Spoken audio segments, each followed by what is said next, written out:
माजरत स्पीकर साहब, मुझे अंदाजा नहीं था। मेरे आगे कैमरामैन थे, मैंने नहीं देखा। ये अमेंडमेंट वोट करने से पहले और पास होने से पहले कि मैं अपना फर्ज निभाऊं बतौर पाकिस्तान पीपल्स पार्टी का चेयरमैन और पार्लिमानी लीडर और अपना सियासी जमात का मौक़िफ़ भी दूं। शुरू इस बात से करना चाह रहा था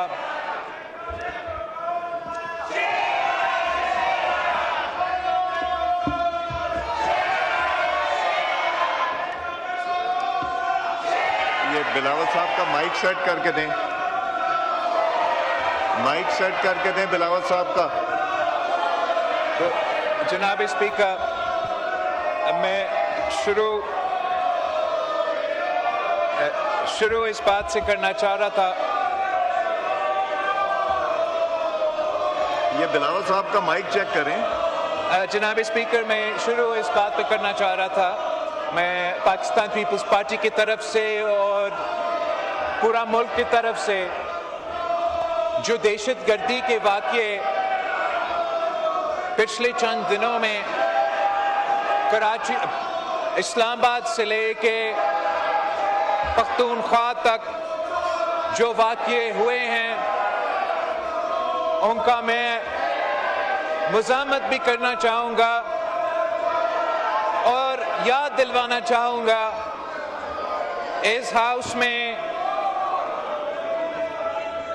जो मुंतखब नुमाइंदे मौजूद है, चाहे वो ट्रेजरी बेंचेस से ताल्लुक़ रखे या वो अपोजिशन बेंचेस पे बैठे हुए हो, कि जहां हमारा सियासी इख्तलाफात हो सकते हैं, नज़रियाती इख्तलाफात हो सकते हैं, जहां तक इस मुल्क की सलामती की बात है, जहां तक इस मुल्क के दुश्मन और मुखालिफों की बात है, और जहां तक इन दहशतगर्दों और इन दरिंदों के मुकाबले करने की बात है, तो ना सिर्फ इस पूरा हाउस को एक होना चाहिए, मगर इस पूरा मुल्क को एक होके इनका मुकाबला करना पड़ेगा।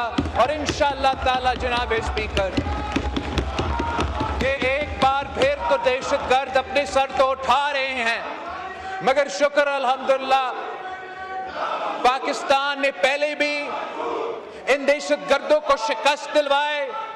पाकिस्तान के अफवाज ने, पाकिस्तान के सियासतदानों ने, पाकिस्तान की सिविल सोसाइटी ने और पाकिस्तान के अवाम ने इन्हीं दहशतगर्दों का मुकाबला करके शिकस्त दिलवाया, और हमने पाकिस्तान के सरजमीन पे वो काम कर दिया जो तमाम नेटो फोर्सेस और पूरी दुनिया एक होके अफगानिस्तान में नहीं कर सके। हमने, पाकिस्तान के अवाम ने कुर्बानियां दे के, शहादतें कबूल करके इन दहशतगर्दों को पहले भी शिकस्त दिलवाए, और इंशाअल्लाह ताला एक बार फिर हम इनको शिकस्त दिलवाएंगे। जनाब स्पीकर, हम एक साल पहले 26 अमेंडमेंट पास हुआ, और उस 26 अमेंडमेंट में मेरा और पाकिस्तान पीपल्स पार्टी का पूरा कोशिश था, हमने महीनों का मेहनत इस बात पे लगाया था कि हम कोशिश करें कि कंसेंसस के साथ आईन साजी हो, जैसे माजी में चाहे वो 18वीं तरमीम हो, चाहे वो 1973 की कॉन्स्टिट्यूशन हो, वो कंसेंसस के साथ पास हुआ, और हमने दिन रात मेहनत करके जो 26th अमेंडमेंट पास हुआ, जिसके नतीजे में कॉन्स्टिट्यूशनल बेंचेस बने, वो कॉन्स्टिट्यूशनल अमेंडमेंट जितना सियासी कंसेंसस मुमकिन था, उस सियासी कंसेंसस के साथ पास करवाया गया।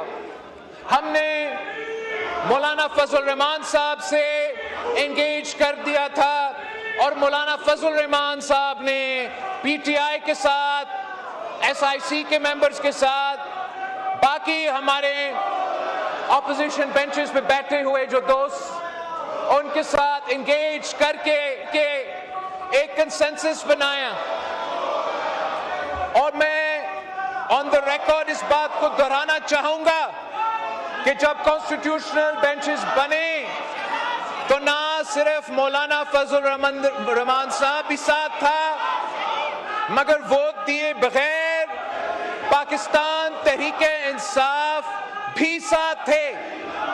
पाकिस्तान तहरीके इंसाफ के एतराजात के बाद पिछले दफा हमने आईनी अदालत के बजाय आईनी बेंच बनाया। तहरीके इंसाफ के एतराजात के बाद पिछले दफा हमने मौजूदा जो उस वक्त का चीफ जस्टिस बैठा था उसको नया कॉन्स्टिट्यूशनल कोर्ट का सरबराह वो नहीं बन सका। ये तमाम इनपुट पीटीआई वाया मौलाना फजल रहमान साहब उस अमेंडमेंट में मौजूद था। यहां तक कि जब मौलाना फजल रहमान साहब उस 26th अमेंडमेंट पे वोट देने जा रहा था, उसने पीटीआई से इजाजत मांगा। उसने पीटीआई से इजाजत मांगा कि अगर आप इजाजत देते हो तो फिर मैं इस पे वोट डालने जाऊं, आप अगर मना करते हो तो मैं अभी भी वोट नहीं डालूंगा। उन्होंने हम सब के सामने मौलाना साहब को इजाजत दिया और आईनी तरमीम 26th अमेंडमेंट हो गया था, मुकम्मल हुआ। हमने वो उस मरहला से गुजरा। आज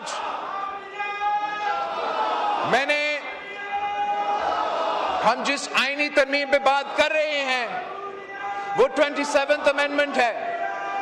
इसमें हमने जो तब्दीलियां 26th अमेंडमेंट में लेकर आए थे, वो जो चार्टर ऑफ डेमोक्रेसी के नामुकम्मल वादे थे वो हम मुकम्मल करने जा रहे हैं। कॉन्स्टिट्यूशनल कोर्ट बनाने जा रहे हैं और साथ साथ जो आर्टिकल 243 में जो भारत को शिकस्त दिलवाने के बाद वजीर आजम साहब ने ये फैसला किया कि वो हमारा आर्मी चीफ ऑफ स्टाफ को फील्ड मार्शल बनाएंगे। हम ना सिर्फ उस फील्ड मार्शल की रैंक को, ओहदा को आईनी तहफ़्फ़ुज़ दिलवा रहे हैं, मगर जो डिफेंस की हमारा आईन में जो डिफेंस के इंस्टीट्यूशंस में